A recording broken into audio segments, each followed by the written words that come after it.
C'est-à-dire, pour les Réunionnais, il n'y a pas de poste. Ils sont obligés de partir en métropole.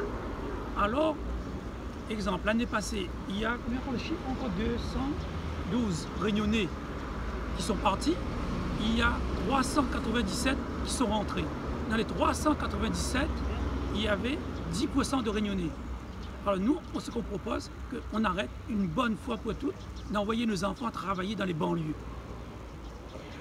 Est-ce que c'est pas justement le jeu des mutations aussi d'accepter d'être dans des endroits qui sont pas forcément convoités? Oui, mais ça, c'est un faux prétexte.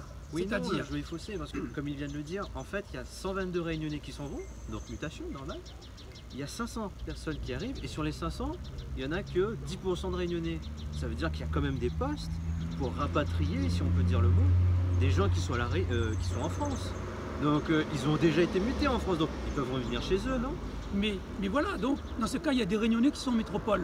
Pourquoi ne pas faire rentrer ces Réunionnais qui ont 10 ans d'expérience en métropole? Mais ça, on refuse. On préfère faire rentrer chez nous des gens qui ne parlent même pas le créole, qui vont travailler avec des enfants qui parlent le créole. Et c'est là aussi, ça devient le problème de l'échec scolaire.